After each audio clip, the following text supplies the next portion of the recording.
So according to the parts of the microscopy, the most important parts are eyepiece, and this one is eyepiece, then microscopic tube, then nosepiece. This portion is nosepiece, and then among the nosepiece there are objectives, and there are different types of objectives can be seen. And this one is mechanical stage, where the slide is kept. Mechanical stage, then condenser. Below the mechanical stage we can see condenser. Condenser is used to adjust the light.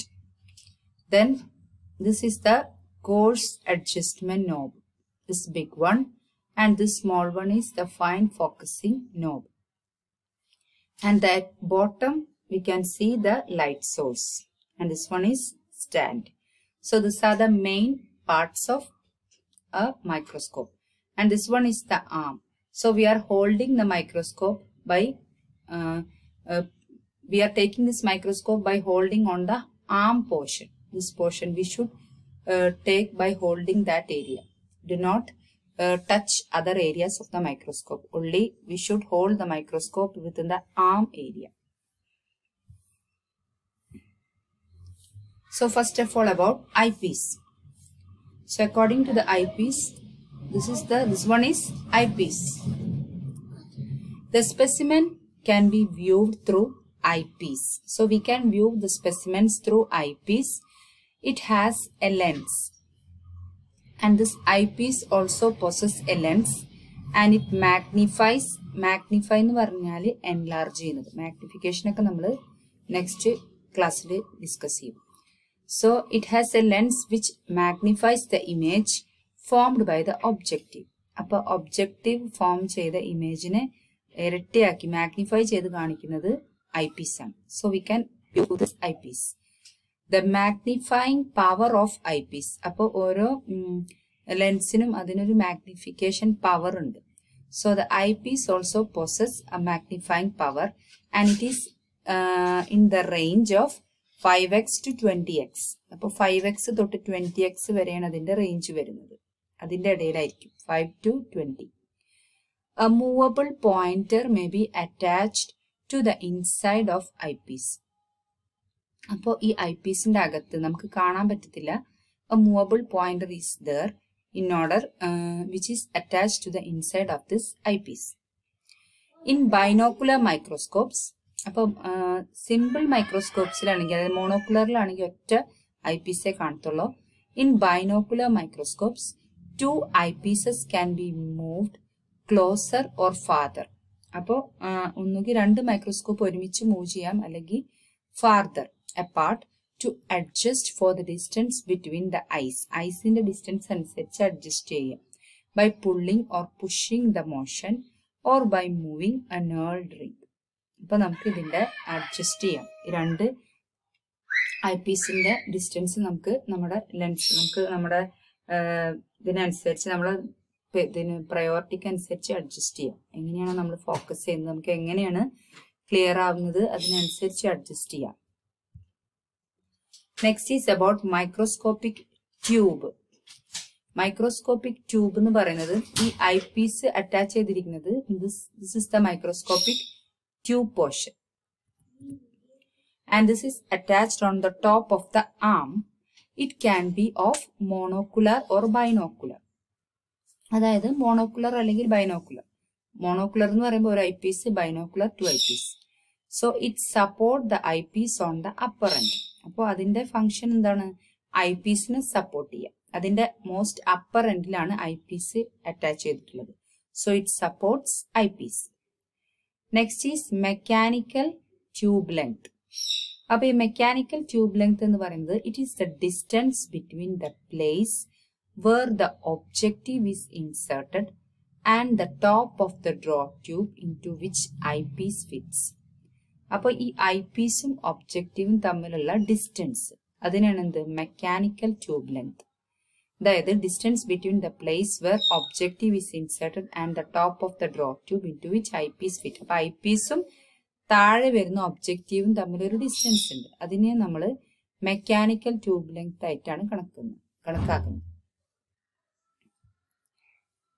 In modern microscopes, this is the microscopic tube, and this one is, this both of them are eyepiece, and the path of the light in the binocular tube. Okay, so in modern microscopes it is not tubular. Appo microscopic tube, അതായത് modern microscopes tubular ആയിട്ട് കാണില്ല. അതിന്റെ അകത്ത് it contain prisms. ഇതാണ് prisms that bend the light coming up. അപ്പൊ വരുന്ന light bend ചെയ്തിട്ടാണ് ഒബ്ജക്റ്റീവിൽ എത്തുന്നത്. സോ ഇൻ മോഡേൺ മൈക്രോസ്കോപ്സ്, അപ്പൊ ഓൾഡർ മൈക്രോസ്കോപ്സിൽ അത് ട്യൂബുലർ ആയിട്ടാണ് കാണുന്നത്. But in the case of modern microscopes, this microscopic tube is not tubular. It inside it consists of prisms that bend the light coming up, and it provide a comfortable viewing angle. In a binocular tube, the light is also split and sent to both eyepiece. അപ്പോൾ binocular ലെൻസിലാണെങ്കിൽ, binocular മൈക്രോസ്കോപ്പിലാണെങ്കിൽ രണ്ട് eyepiece വരുന്നുണ്ട്. So അപ്പോൾ light split ചെയ്തിട്ട് ഒരേപോലെ രണ്ട് ഐപീസിൽക്കും send ചെയ്യും. And another important precaution is, do not interchange the objectives of two microscopes if the specified mechanical tube length is different. അപ്പോൾ objectives നമ്മൾ ഇന്റർചേഞ്ച് ചെയ്യരുത്, താഴെ വരുന്ന കാര്യമാണ്. നെക്സ്റ്റ് ഈസ് അബൌട്ട്, അപ്പോൾ മെക്കാനിക്കൽ ട്യൂബ് കഴിഞ്ഞു, നെക്സ്റ്റ് വരുന്നതാണ് നോസ് പീസ്. ഇവിടെ നോക്കിയാൽ അറിയാം, ഇതാണ് നോസ് പീസ്. ഇതിന്റെ താഴെ വരുന്ന പോർഷനാണ് നോസ് പീസ്. അതിനോടാണ് എന്താ അറ്റാച്ച് ചെയ്തിട്ടുള്ളത്, this objectives. So nose piece, it is attached under the arm of microscope tube. Microscope ട്യൂബിന്റെ under arm. The nose piece houses the objectives and rotate them. അപ്പോൾ objectives attach ചെയ്തിട്ടുള്ളത് nose പീസിനോടാണ്. And we can rotate this nose piece to change. അപ്പൊ ഏത് objective ആണോ നമുക്ക് use ചെയ്യേണ്ടത്, അതിനുവേണ്ടി നമുക്ക് ഈ നോസ് പീസ് റൊട്ടേറ്റ് ചെയ്തിട്ടാണ് നമ്മൾ സെലക്ട് ചെയ്യുന്നത്. The objectives are arranged in sequential order of their magnifying power from lower to higher. അപ്പോൾ ഒബ്ജക്റ്റീവ്സ് അറേഞ്ച് ചെയ്തിട്ടുള്ളത് സീക്വൻഷ്യൽ ഓർഡറിലാണ്. That is 4x, 10x, 40x, 100x.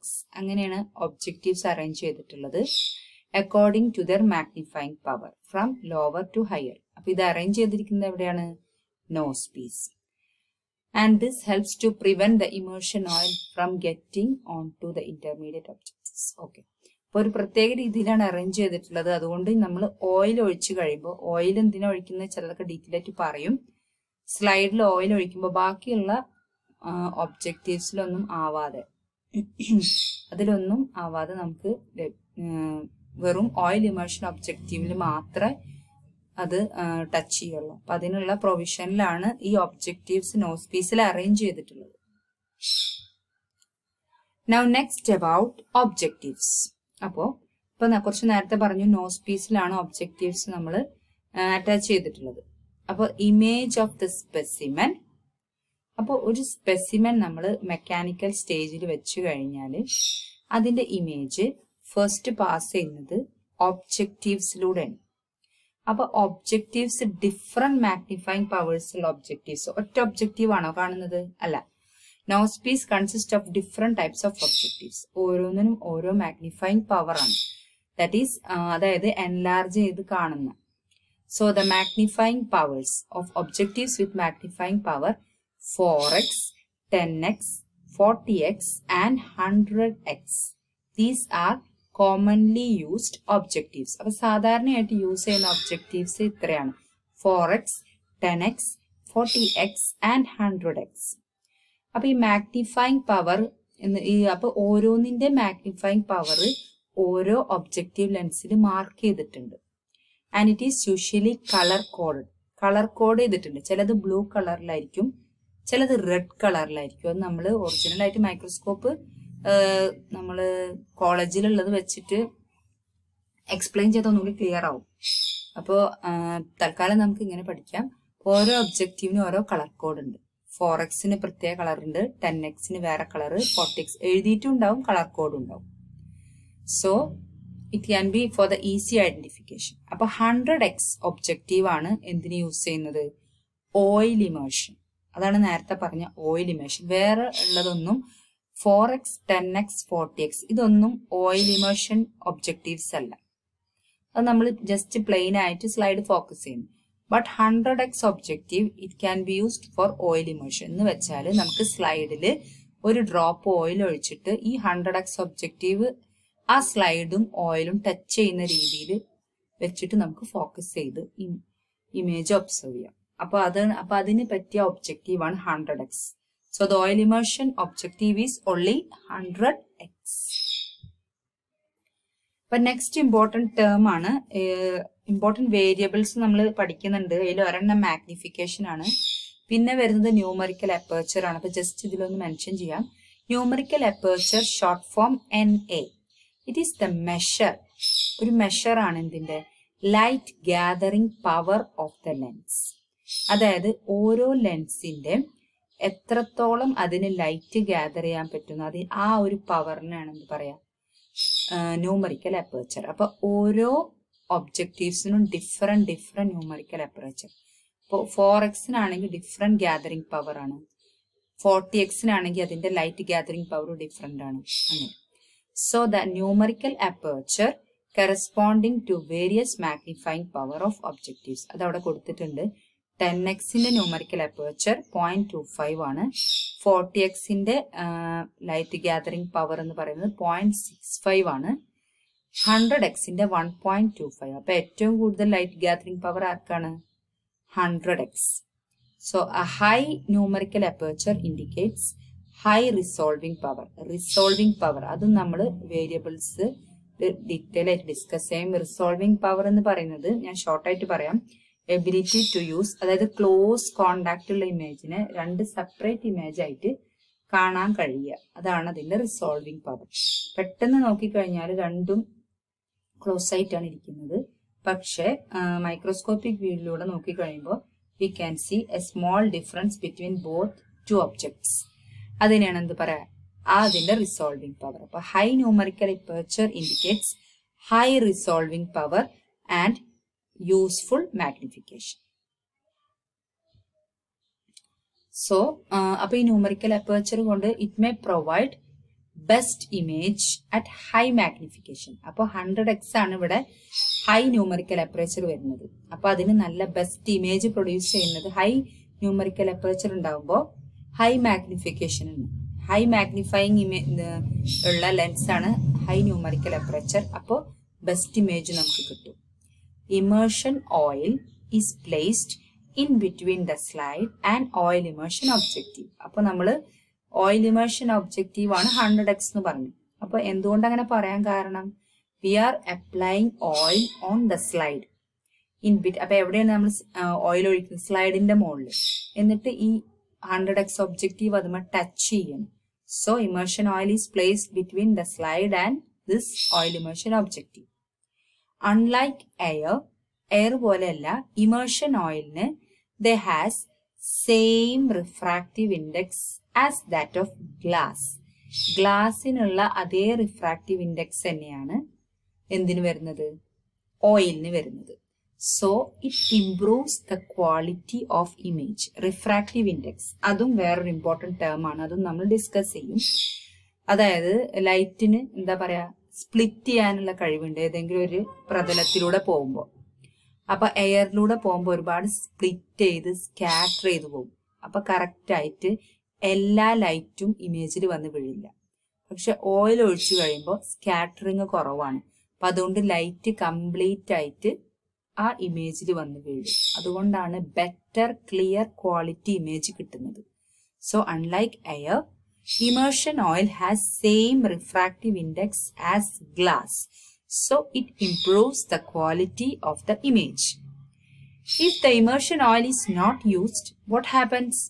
Image appeared blurred or hazy. അപ്പോൾ image അത്ര clear ഉണ്ടാവില്ല. Oil ഒഴിക്കുമ്പോൾ ഒന്നുകൂടി clear ആവാൻ കാരണം ലൈറ്റ് സ്കാറ്റർ ചെയ്ത് പോവില്ല. ഓയിലിലൂടെ പാസ് ചെയ്യുമ്പോൾ എല്ലാ ലൈറ്റും ആ സ്പെസിമെൻ എന്ത് ഒബ്ജക്റ്റ് ആണോ വെച്ചിട്ടുള്ളത് അതിലേക്ക് കംപ്ലീറ്റ് ലൈറ്റ് വന്ന് വീഴും അതിൽ. അപ്പൊ നമുക്ക് കുറെ കൂടി ക്വാളിറ്റി ഇമേജ് കിട്ടും. ഓയിൽ ഇല്ലാതെ പ്ലെയിൻ എയർ ആണെങ്കിലോ ബാക്കിയുള്ള ഒബ്ജക്റ്റീവ്സ്